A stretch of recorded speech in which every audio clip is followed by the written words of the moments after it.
kailangan may teamwork. Ganun ka ba? Ganun ba yung klase ng personality mo? Ikaw ba'y masaya? Ikaw ba ay kapag tinanong ng ibang tao about you, ang isang sagot ba ay lahat magaganda?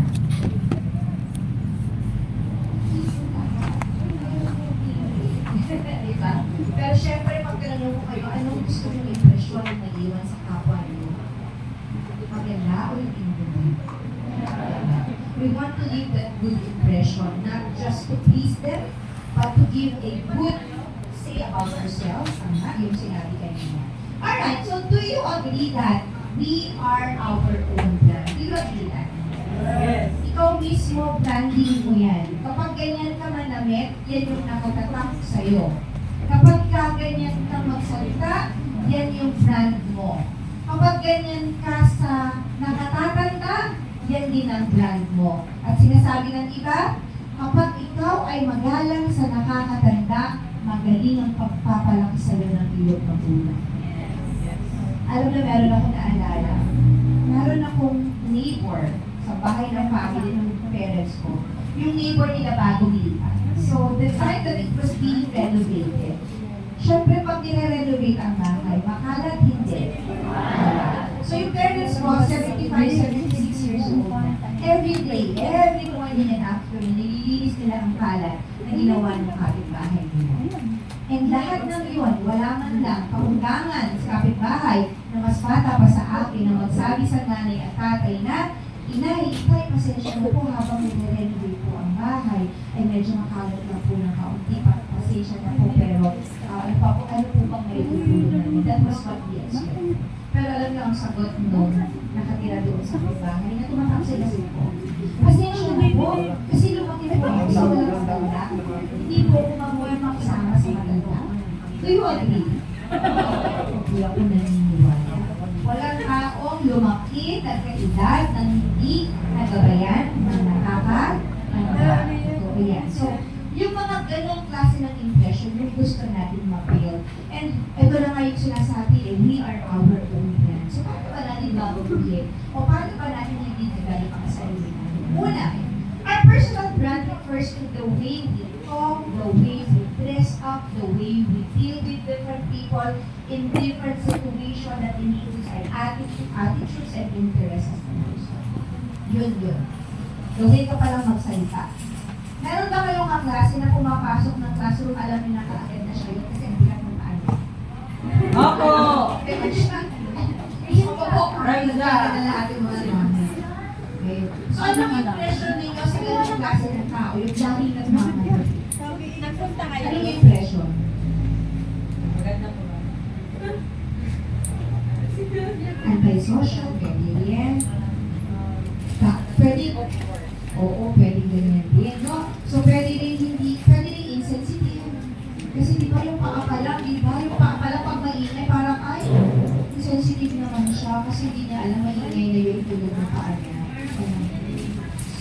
Superior. Yeah. Sinasabi natin entitled, no? Feeling entitled. So before I talk in front of you, I referred to a professor in college and I sought some help karagdagan sa pinag-uusapan natin. Kasi alam na kung anong nagiging issue ng kabataan ngayon. Yan ay ang pagkakaroon ng tinatawag na entitlement. Sabi niyo, gusto nating ayusin, yung gusto natin kahit paano i-develop. Nang sa ganon, mawala ang batik sa inyong henerasyon na kayo daw po ay mga entitled. Nababasa niyo yun? The new generations, they say that the new generation, the Generation Z, mostly are entitled. Paghuli natin yun. Paglabas ninyo ng pintuang ito, kailangan wala na yung impression ninyo.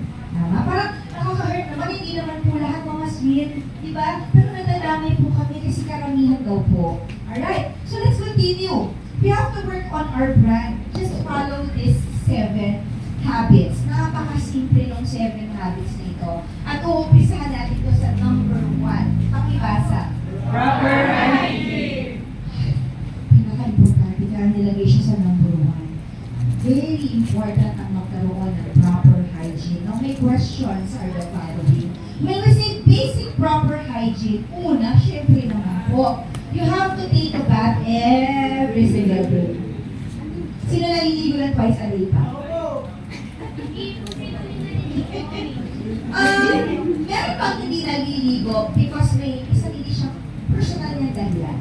Na ang alam ko lang na may ganyang dahilan yung matatanda. Like my father, 76 na siya. Hindi siya araw-araw naliligo. Bakit? Nilalamig siya. So kahit naka-water heater na. Pero anong edad niyo?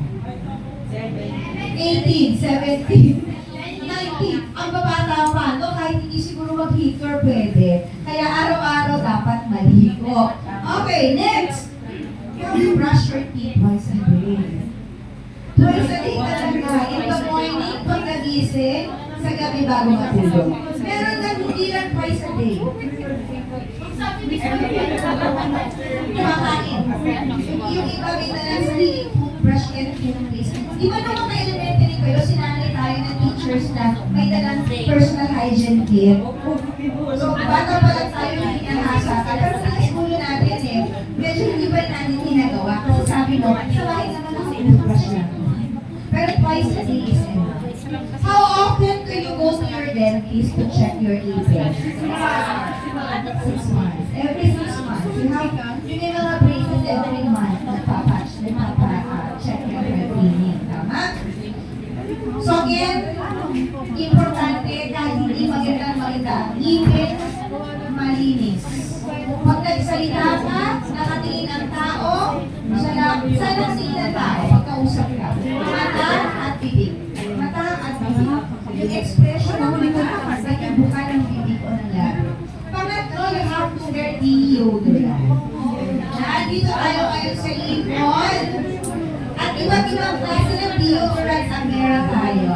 May hawak si Mama Crash. Ikaw ba'y ka Isa yan nagka-card sa ka? paborito ng lahat. Kasi pag, May card okay, ba tip ka? lang. When you use the deodorant, we have two types. The roll-on and the quelch or the cream.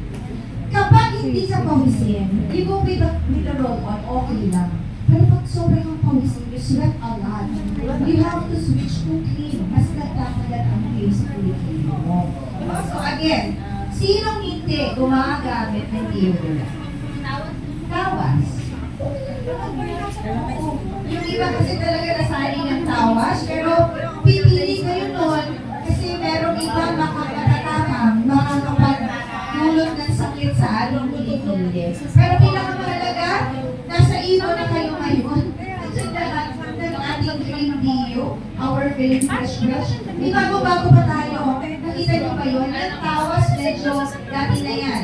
We have the Philip Fresh 24-hour, no marks with nalisinumay. Yung kulay pink. Pinaka-best yun sa edad nyo. Because kahit ang chicken skin, kaya pa niyang panggalin. Nakakapagpaputi, tanggal ang pawis, lalo pa yung uniform. So, hindi siya talaga magbibigay ng sweat sa'yo at wala yung marks ang naiiwan sa iyo. Okay, what else? Wash your hands regularly. Ako ba, kahit hindi na po ito, because of pandemic, natutunan kami lagi maglinis sa ating mga kamay. So, you have to use it regularly. You have to do that regularly. At lastly, doon sa proper hygiene, keep your feet clean and dirty. Hindi dapat mabaho ang paa. May kalaban ba o meron ba tayong pwedeng solusyon sa paa na medyo may amoy?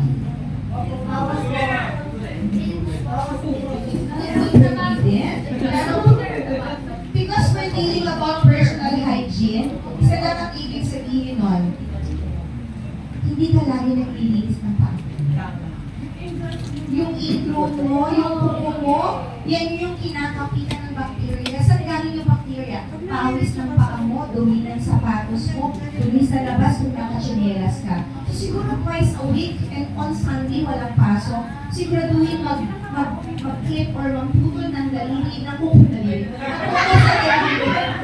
Linisin ang kuko, gumamit ng pusher, tanggalin yung ilalim ng mga dumi, lagyan ng alcohol. Kahit hindi naman kayo lagi magpamanicure, pedicure, hindi nyo kailangan yun. Tamang paraan lang yung paglilinis. Promise, balikan nyo ako sa kano sabihin na mamaho pa rin.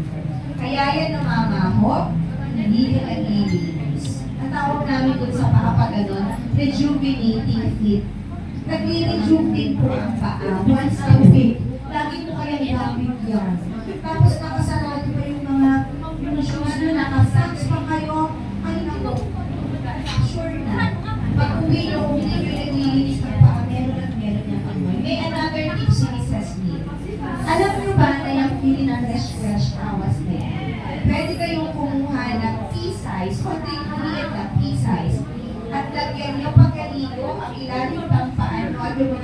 yung daliri, yung pagitan ng daliri ng paa, lagyan nyo lang bago kayo magmedyas. Pag-uwi nyo, sasalamanan nyo ako. Kasi talagang wala na kayong maaamoy dyan sa paa. Alright? Okay, ano yung number 1 sa 7 branding habit? Proper hygiene. Let's go with number 2, proper grooming. Talagang kapaka-importante rin po ng grooming. Huh? So, it's a no-no for us kapag magulo ang kuko. Lalaki. Pag lalaki, hindi naman siguro katanggap-tanggap sa school ka mahaba. Ang school nyo ba inaalaw na mahaba ang hair ng lalaki? Hindi. Hindi. Pero kung merong may mahabang buhok, kung may mahabang buhok, dapat daw po lagi ang malinis. Hindi dapat ganito. Sa babae, dapat sinusuklay. Alright, so ganito ang itsura ng mga buhok ng mga kababaihan. No? It's either naka-ponytail, yan, malinis yung ganyan buhok.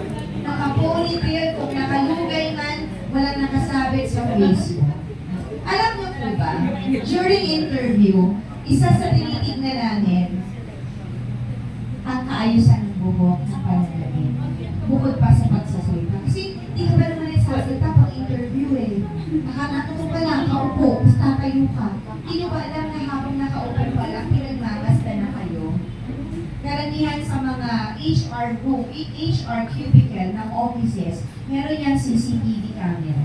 Tinitignan na nila doon paano kayo mag-behave. So, kailangan dahil maayos ang buhok. Hindi kailangan mahal ha. Pag sinabing pananamit, hindi kailangan mahatandaan nyo yan. No? Sustainability, ang nilalayan natin lagi. Matik na yan, diretso. So, again, dapat ganyan yung buhok natin. Diretso Paano lang ba yan. magkaroon ng proper hair care? Siyempre po, nagwawash tayo ng hair. So, you use shampoo, you use conditioner. Ano? Gano'ng kadalas ka nagsishampoo? Pag pawisin, take note. Pag pawisin ka, kailangan everyday nagsishampoo ka because shampoo is for your scalp, conditioner is for your hair. No? Pero kung oily ka, lagi kang pawisin, oily, no? Minsan may tinatawag pang double washing. Narinig nyo na yan sa TikTok? Double washing is shampoo muna, tanggalin ang shampoo, i-rinse, shampoo ulit, saka ang conditioner. Meron din naman akong nakitang tip sa TikTok na conditioner muna ang ilalim. And then saka nagsha-shampoo ng anit, saka i-rinse off, saka mag-conditioner. Naku, lalo na sa edad niyo, lalo kayo nanonood ng TikTok, sari-sari ang tinuturo nila doon. Ang iba ay makabuluhan, ang iba ay hindi. Nasa sa inyo kung paano at alin ang susunodin nyo. Alright! So sa ibon pa, may mga shampoos tayo. Yes, we have. Ay, may tip akong pinakang best shampoo namin sa inyong edad natin. Yung aloe vera and green sheet na shampoo na naturals. Yung green, very good yan sa inyong edad. Bakit? Yung pagpapawis ng anit, syempre pag nagpapawis yung anit, medyo umagas na ang ulo, ang buhok. Kaya-kaya ng tabunan yung amoy. Again, that's A1 Naturals, grapeseed, and aloe vera. Yun yung shampoo natin na ilang. With conditioner na din. Pero